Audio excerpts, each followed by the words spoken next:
wish I was a pony dancing among the stars.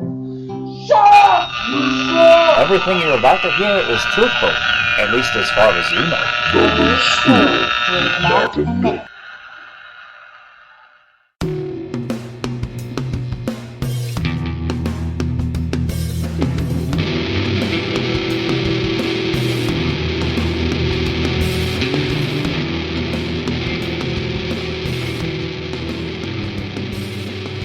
Well, this is... Oh, your pants were the toilet. That's right. My pants, yeah. Buddy. Well, what's new this week, man? Well, what's should I? new? I should have asked you what you drink. I should have asked you what you drink first. Yeah, that's how we do this. Yeah. You know, and this isn't even our first week back. This is our second week back, and we're like worse than we were after 2 weeks off, for whatever reason. Yeah. So you want to try that again? What's new in your glass this week, buddy? It is something new in my glass this week. I'm having some truly iced tea hard seltzers, which I'm actually a bit disappointed in because they're not as fizzy as I thought they would be. And it is iced tea, but it says iced tea hard seltzer, and I was expecting it to be, You're expecting that seltzer to be hard. Yeah, I want some hard fizziness, yeah. And there's that, what's the fucking Mexican soda? Guaritos? Yeah. Yeah, so you know how they have the brown one that's like iced tea flavored? I wasn't aware of that, but okay. Yeah, it's called something else. It's got a weird name, and you drink it, and it's like, this is pretty good, but I've never had this flavor before.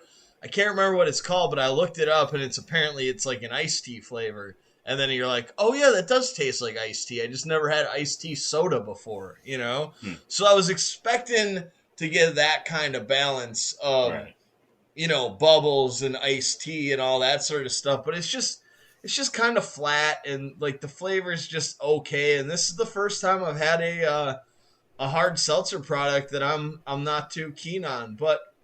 When you were, I'll drink them anyways. Well, obviously you bought them, but when you were in middle school, did you ever have a class sort of thing where they brought in exotic? Well, by exotic I mean just multicultural, different foods.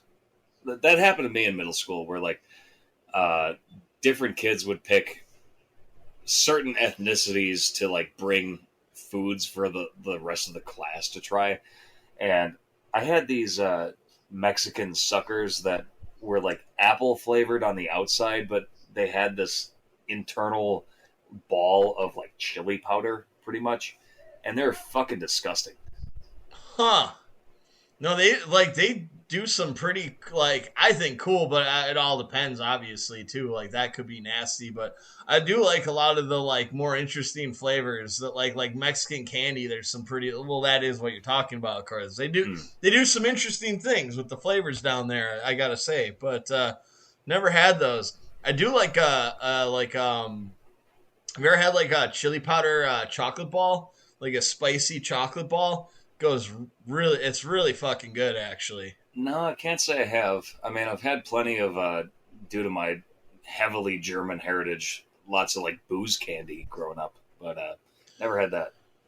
Yeah, I've had once or twice. I've had this spicy chocolate, and I'm not exactly sure. It might be, What are you having?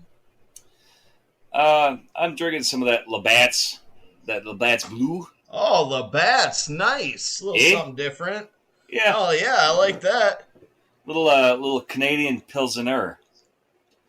They spell it differently. They got an extra E in there, yeah. They do. You ever notice that? It's Pilsener. Pilsener. So what's up with Canadians and just throwing E's into liquor? Canadian whiskey has an E in it. Why do they do that?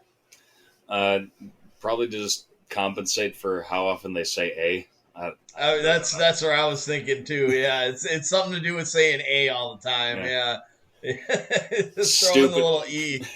When I was a teenager, I used to go up to Canada fishing with my dad for like 3-4 years. We went up there, and the dumbest fucking joke that still just sticks in my mind is, how do you spell Canada? C-A-N-A-D-A.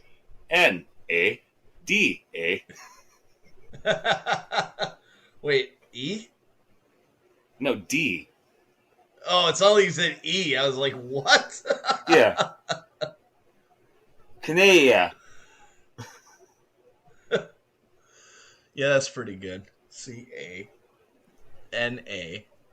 I think you went to the D after. I think you spelled Cadena. What? I think you might have spelled Cadena. C-A-N-A-D-A. Well, I'm not saying you can't. I just think while you were saying the joke, and I feel like you went C-A-D-A, but we'll find out. I'm certain that I didn't. I'm certain that I didn't. But I guess if you'd like to call me out on, did I say Cadena? Right into the Loose Stool Podcast at gmail.com. We'll find out. See how bad my memory is. Oh, fuck, man. Well, what's new? Nothing. Great. Well, this has been the Loose Stool Podcast with Matt and Nick.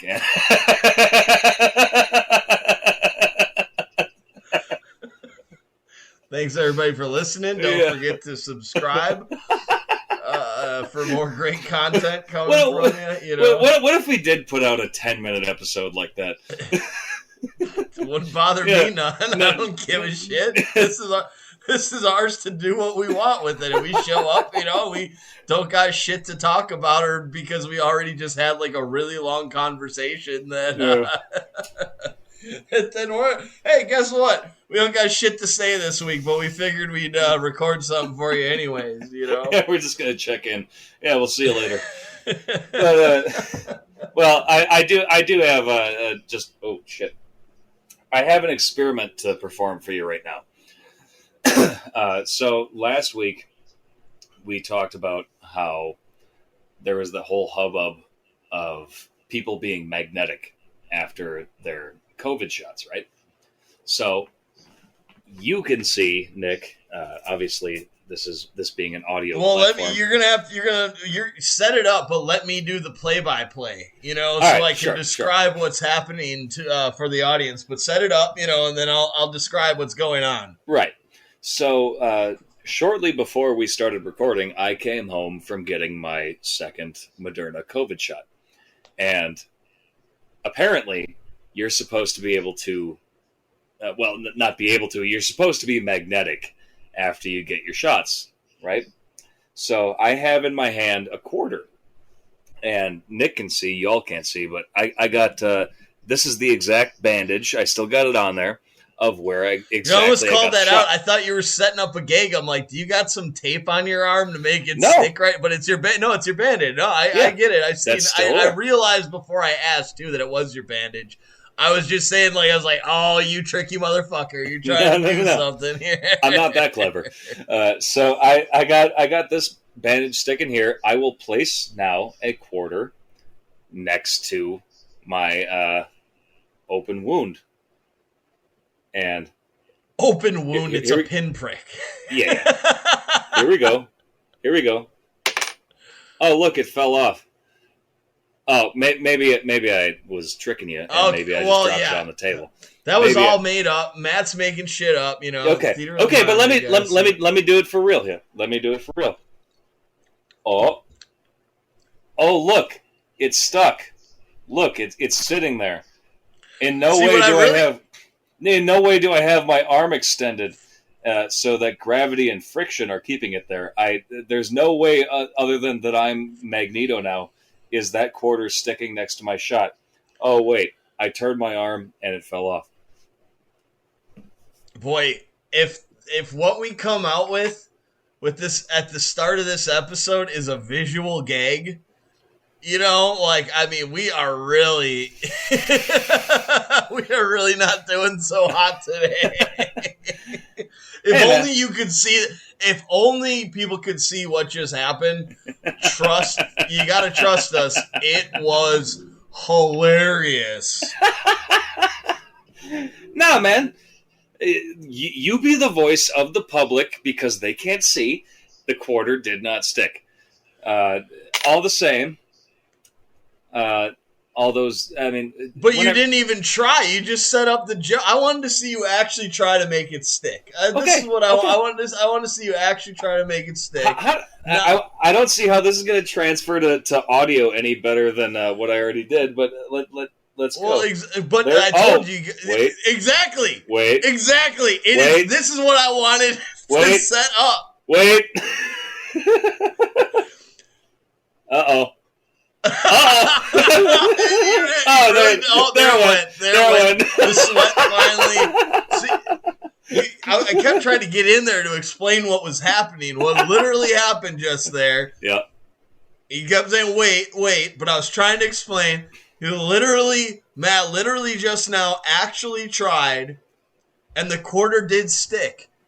But guess what? It's called sweat, people.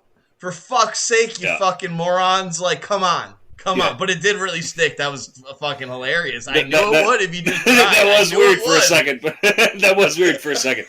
But, I mean, like, people are greasy. I'm extraordinarily greasy.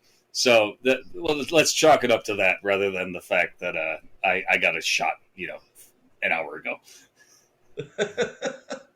What would that be doing? That's what I hadn't even thought about. Or like why are they magnetizing people? What's the purpose of the magnetization?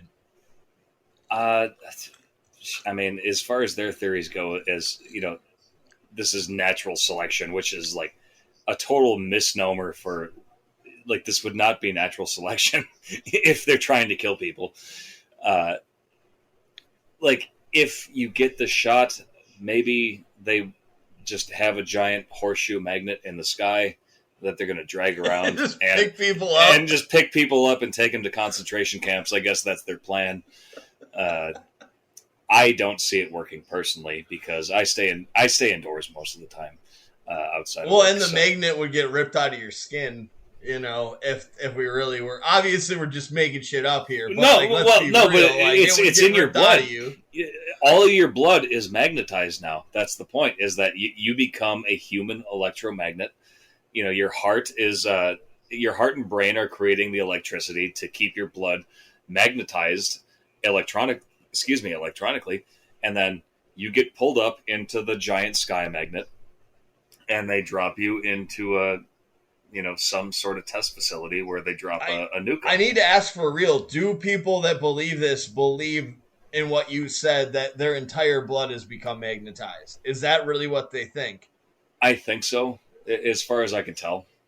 Because what I would ask then is, why don't we try out the magnetization on something with less surface area and that tends to be less sticky? Like, how about find out if we're magnetized on your shin or on your kneecap or like something that isn't flat and sticky all the time, a place that, is just it's just funny that people don't think of that sort of thing. Maybe if I'm trying to prove this, I should put it somewhere that it's a little less obvious why it's sticking to where it's sticking. Like if you can show me a quarter stuck to the front of your leg, like right on your shin, I'm gonna be a little bit more skeptical about what's going on about it. You know what I mean? Right. Stick it to the tip of your nose or your chin or something like that. Well, your chin, you can not tip of your nose. You get some leverage on on your chin, I guess. Well, and people can like balance spoons on their nose, so like your nose even wouldn't even really work. Like so, actually, there we go. People balance spoons on their nose. Has anybody gone, I'm magnetized after they fucking did that? Just speaking of balancing like spoons and kitchenware on your nose, like that. There was one time, this is 100% off topic, but I don't know if I ever told it on the show, where the funniest moment that I ever had working in the kitchen was my buddy Steve could balance a frying pan on his chin, and there's one time I was in the kitchen with Steve and I started juggling potatoes, and he stood next